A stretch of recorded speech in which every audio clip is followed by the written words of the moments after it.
আজকে আমরা সবাই মিলে যাচ্ছি হচ্ছে লাভপুরের ফুললরা মন্দির। এই মন্দিরটা না আমাদের বাড়ি থেকে অনেকটাই কাছে, যেতে সময় লাগলো ওই 1 ঘন্টা মতো, কিন্তু কোনো দিনই যাইনি। আজকে প্রথমবার আমরা সবাই মিলে মন্দিরে গেলাম।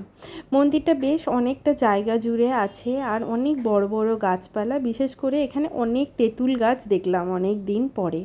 এরপরে যাওয়া মাত্রই আমরা ভোগের কুপনটা কেটে নিলাম। 40 টাকা দাম নিয়েছিল কুপনের।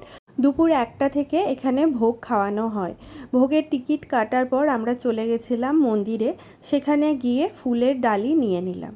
তোমরা যারা প্রথমবার এই মন্দিরে আসছো, আমি বলবো ফুলের ডালিটা তোমরা বাইরে থেকেই কিনে নিয়ে এসো। যেদিন আমরা গিয়েছিলাম সেদিন ছিল নীল ষষ্ঠী, তো দেখতেই পাচ্ছ সবাই নীল ষষ্ঠীর পুজো করতে ব্যস্ত।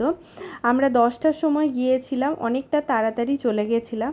মায়ের পুজো খুব সুন্দরভাবে অঞ্জলি দিয়ে পুজো দেওয়া আমাদের 10:30টার মধ্যে হয়ে গেছিলো। এখানে একটা এই রকম বাঁধানো ঘাট আছে। তারপর অনেকটা সময় আমরা মন্দিরটা ঘুরে দেখতে থাকি। এখানে আমার ছোট্ট মেয়েটাকে একটা বাতাসা দিয়েছে, সেই বাতাসাটা ও ছাগলকে খাওয়াচ্ছে। এখানে প্রচুর তোমরা বাঁদর দেখতে পাবে, ওইগুলো দেখে তো আমার মেয়ে প্রচণ্ড খুশি। আর এত বড় বড় গাছ, বেশ ফাঁকা ফাঁকা জায়গাটা আমাদের কিন্তু খুবই ভালো লেগেছে প্রথমবার গিয়ে।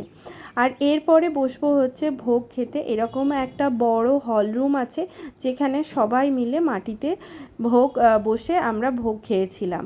আর হচ্ছে এর আগে আমরা কিন্তু অনেক জায়গায় ভোগ খেয়েছি, সেটা তোমরা দেখেইছো।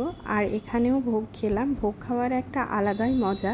আর আমার মেয়ে এখানে নিজে হাতে খাবে, আর ও নিজে হাতে খেতে খুবই ভালোবাসে। তো সেই দিনটা আমরা সবাই মিলে একসাথে খুব সুন্দর একটা দিন কাটিয়েছিলাম।